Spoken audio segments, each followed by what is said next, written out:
Ladies and gentlemen, please join everyone at AZ Live in the Irwin Center in welcoming the 45th Vice President of the United States, Al Gore.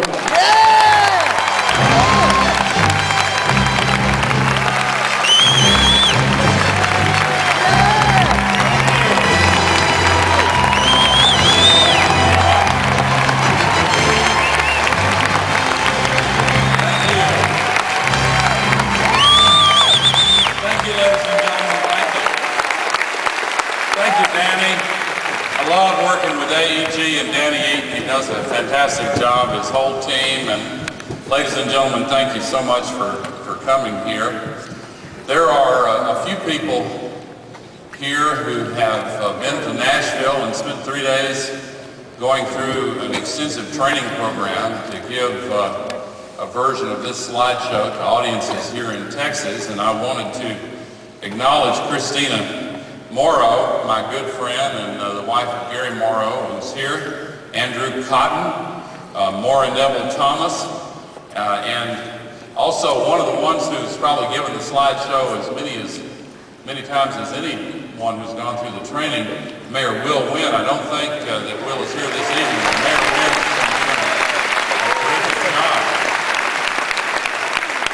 And I am Al Gore. I used to be the next president of the United States.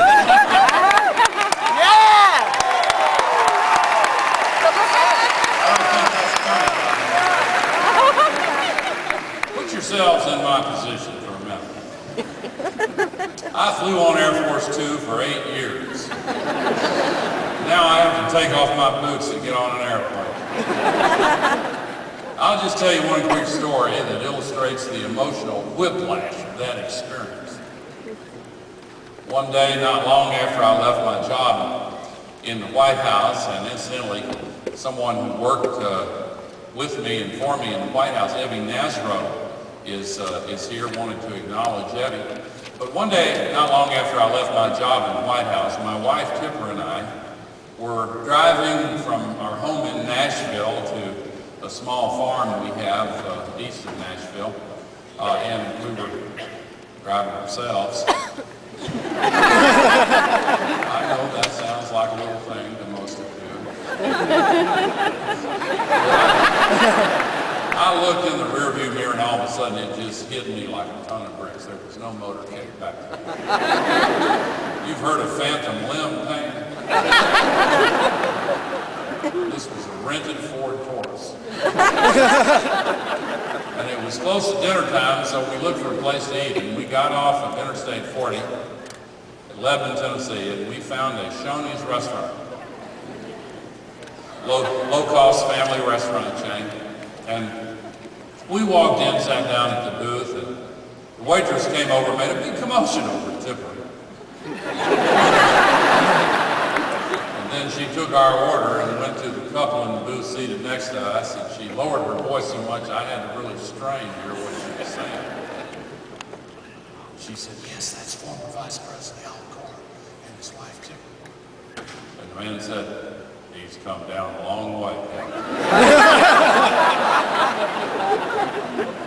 Continuing a true story, and as the scientists have long predicted, it's now driving the temperatures up. And one place we see this is that the ice is melting. Mount Kilimanjaro, 35 years later, and a couple years ago. Within 15 years, there won't be any more snows of Kilimanjaro. This used to be a big glacier up there, and now it looks like an upside-down ice pretty quick. It'll go up in here. And there's nothing in this that's controversial or in dispute in any way. But the so-called skeptics again look at this and say, all right, so what? What's the big deal? Well, here's the big deal. If this much on the cold side is 2 miles of ice over your head in a lot of places, what would this much on the warm side be? Or more? And the scientists have actually answered that question. They've said it would be an unmitigated planetary disaster that could threaten the end of human civilization. And this is projected to reach this level in the next 40 years or so. So this is not a political issue. You hear about Democrats and Republicans and conservatives and liberals in red and blue, and by the way, I'm glad to be in the blueberry and the bowl of tomato soup, as they say. Yeah. But all of that is completely irrelevant. What in the world does our responsibility to protect our children against a planetary disaster have to do with politics or ideology? This is a moral issue, an ethical issue. San Francisco Bay, the Low Countries of Western Europe, including the Netherlands, would be devastated. But the Dutch, you know, are so industrious. God bless them. They have this competition to build floating homes now. I just love that. What it takes Beijing, as Americans, to do difficult things, well, the record indicates that we do have an ability to change history if we just put our minds to it. We brought freedom forth on this planet. We took on the moral challenge of slavery. We acknowledge that women hold up half the sky. We have cured great diseases. We have made the world a better place. And the great generation that took on fascism won that war in both Europe and in the Pacific simultaneously. God bless that great generation. And then they came back and they said, we're going to build the United Nations and we're going to unify Europe with the Marshall Plan and we're going to give this world a chance to have more peace and prosperity. And now it's our turn to put a 50-year plan out there and put our minds to it. And when they passed the Marshall Plan, somebody said, hey, that might mean that we would have to raise taxes. And they said, listen, we don't want Europe to export world wars anymore. We want a better future. And they were willing to bear the burden to make it so. And then we took on segregation and just had the anniversary of the Little Rock incident. And thank goodness we followed the moral leadership of Dr. Martin Luther King, who said that injustice anywhere is a threat to injustice everywhere.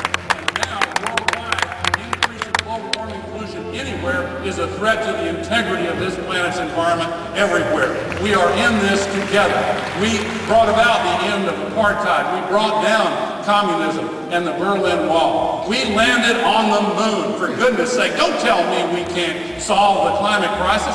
If we had just 1 week's worth of spending for this crazy Iraq war, we would be well